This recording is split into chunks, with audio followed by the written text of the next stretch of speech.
네, 더불어민주당 이수진 의원입니다. 오늘 더불어민주당의 권인숙 의원님과 함께 기자회견장에 섰습니다. 내년도 최저임금 인상안과 관련해서 어젯밤 늦게까지 노사정 최저임금위원회에서 협의가 이루어졌습니다.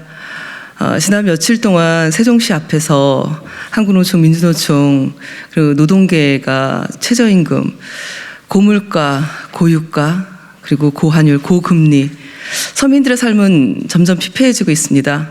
어렵고 힘들 때 서로가 서로에게 도움이 되어야 되고, 최저임금은 그야말로 최저임금입니다. 최고임금도 아니고 적정임금도 아니고 최근 지자체들이 많이 도입하고 있는 생활임금도 아닙니다. 그야말로 대한민국에서 살아가는 데 있어서 노동자들, 서민들이 최소한의 삶을 영위할 수 있는 그런 최저 기준을 정하는 그런 임금입니다. 노동계가 세종시에서 집회도 하고 목 놓아 외치고 있습니다. 더 이상 일하는 사람들의 삶을 내버려 두지 말아라. 오늘 그 아픔을 국회에서 더불어민주당 의원들도 함께 하고자 이렇게 오늘 기자회견문을 또 같이 낭독하도록 하겠습니다. 경제 위기를 최저임금 인상 탓으로만 돌려서는 안 됩니다. 오늘은 내년도 최저임금을 결정하는 심의 법정 시한입니다. 그런데 최저임금위원회 사용자위원은 어제까지는 2023년도 최저임금을 올해와 같은 액수로 동결하는 것을 주장하다가 오늘 새벽에서야 언발에 오줌 누듯 1.1% 인상한 9,260원을 안으로 제시했습니다.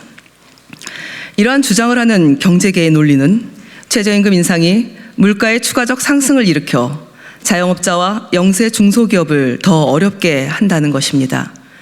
이분들을 어렵게 하는 게 과연 최저임금일까요? 게다가 노골적으로 친기업 정부를 표방하고 있는 윤석열 정부의 추경호 경제부총리는 경총 간담회에서 과도한 임금 인상을 자제해야 한다며 사실상 최저임금위원회에 가이드라인을 제시하는 듯한 발언을 하여 빈축을 사고 있습니다. 하지만 지금의 경제 위기가 어디 최저임금 탓입니까? 러시아 우크라이나 전쟁, 고유가 문제 등 글로벌 복합 위기지 최저임금의 인상으로 인해 발생한 것이 아니지 않습니까? 그렇게 최저임금을 찔끔 인상한다고 해서 해결될 사안이 아닙니다. IMF 경제위기 때도 그렇지만 왜 매번 사회적 약자가 양보하고 희생해야 합니까? 그리고 위기를 극복하면 그 달콤한 열매는 소위 가진 사람들의 차지여야 합니까? 정부가 발표한 올해 물가 상승률 전망치가 4.7%이고 곧 6%가 넘는 소비자 물가 상승률이 현실화될 것이라는 진단도 나왔습니다. 고물가는 저임금 노동자에게 더욱 가혹한데 소비자 물가 상승률 이상으로 최저임금을 올리는 것이 맞지 최저임금 인상을 자제하는 것이 맞습니까? 최저임금제는 저임금 노동자의 생계 보호를 위해 국가가 임금 결정 과정에 개입해서 법으로 임금의 최저 수준을 정하고 사용자에게 이 수준 이상의 임금을 지급하도록 강제하는 제도입니다. 그렇게 최저임금제는 그 어떤 제도보다 저임금 노동자의 임금 개선 효과가 큰 제도이고 이를 통해 임금 격차 해소와 불평등 완화 등 사회적 순기능도 분명합니다.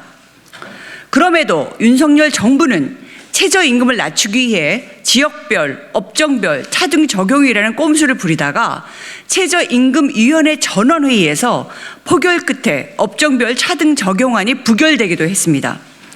표결에서 반대표를 행사한 다수의 전문가가 최저임금 차등 적용은 국민 갈라치기임을 인정한 것입니다. 윤석열 정부 첫 최저임금 결정이 임박했습니다.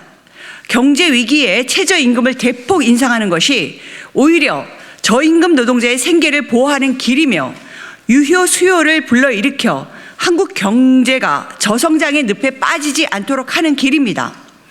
따라서 한국 경제의 체력을 회복하고 불평등과 양극화 문제 해결을 위해서는 최저임금의 대폭 인상이 불가피합니다. 윤석열 정부에 경고합니다. 민심이 천심입니다. 군주 민수 민심의 바다는 배를 띄우기도 하지만 뒤집기도 합니다. 최저임금 차등 적용, 근로시간 유연화, 중대재해처벌법 완화 등 노동개혁을 추진한다면 성난 파도는 윤석열 정부에 몰아칠 것입니다. 2022년 6월 29일 더불어민주당 국회의원 권인숙, 이수진.